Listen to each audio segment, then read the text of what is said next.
Assalamualaikum warahmatullahi wabarakatuh. Madayaw, ug maayong adlaw kaninyong tanan.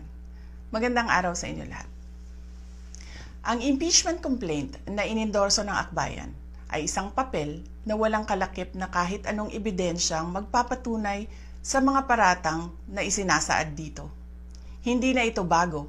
Matatandaan na ang impeachment laban sa akin ay naging sagot nila sa aking pag-alis sa gabinete.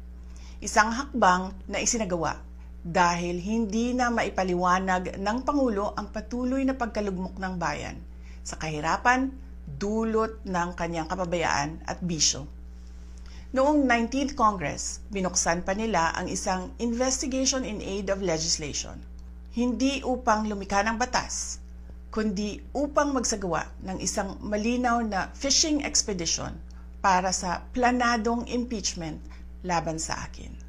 Paulit-ulit nilang ibinandera ang isyung Mary Grace Piatos bilang umano'y bahid ng katiwalian, kahit na sa kabila ng lahat ng investigasyon ay wala silang naipakitang kahit isang direktang paglabag sa paggamit ng confidential funds.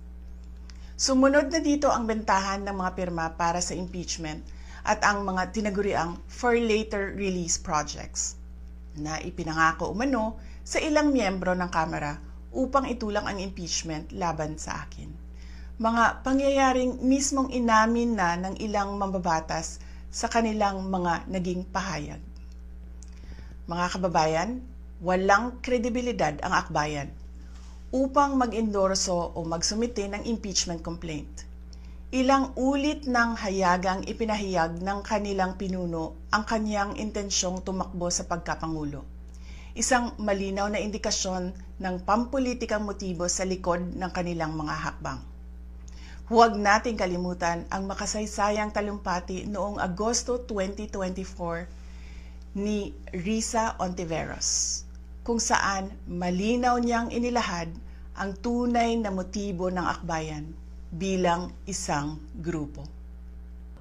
At habang ang anak niya ay may kapangyarihan pa, hindi magiging madali ang ating laban. While VP Sara is in power, the threat of a full-blown Duterte comeback is still a very real and present danger. For one, they are supported by one major superpower, China.